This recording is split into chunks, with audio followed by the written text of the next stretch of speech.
सबैलाई जोरले तनहुँको रिसिङ गाउँपालिकाको वडा नम्बर 1 र वडा नम्बर 3 जोड्नका लागि पक्की पुल निर्माण गरिएको अवस्था। यो पुल निर्माण भएपछि रिसिङको वडा नम्बर 3 र वडा नम्बर 4 देवघाट गाउँपालिकाका जनताहरूलाई धेरै सुविधा पुग्नेछ। यो खोलामा बर्खायाममा आवतजावत गर्न धेरै कठिनाइ भएको थियो र अब यो पुल निर्माण भएपछि धेरै सहज हुनेछ र नवलपरासीलाई जानका लागि पनि धेरै सहज हुनेछ। रिसिङ गाउँपालिकालाई पनि धेरै धेरै धन्यवाद, ठेकदार कम्पनीलाई पनि धेरै धेरै धन्यवाद। यो पुल समयमा नै निर्माण सम्पन्न गर्नका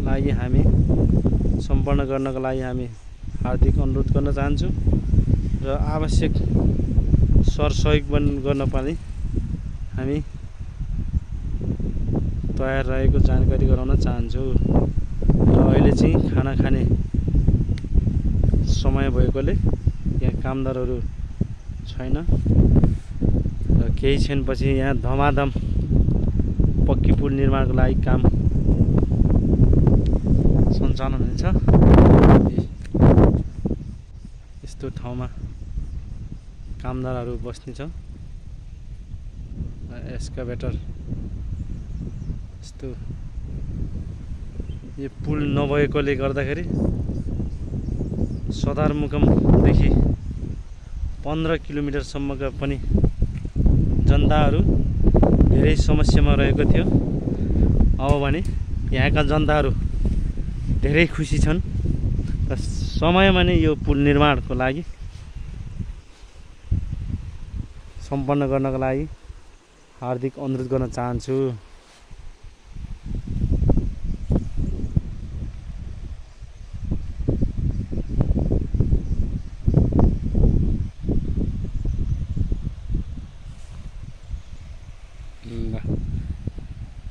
दिउली खोलामा निर्माण गर्दै गरेको पक्की पुल।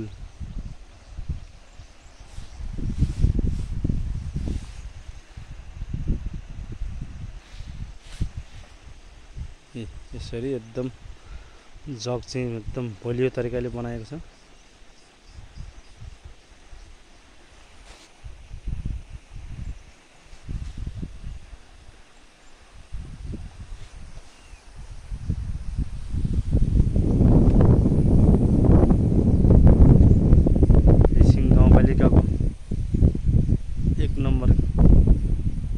तर्फको भाग रहेको छ भने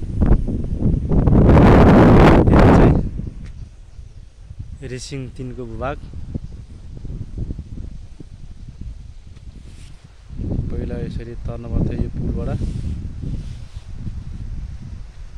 यो भारी बोक्ने पुल, भारी बोकेर हिँड्ने पुल भाइ। अब गाडीले बोक्ने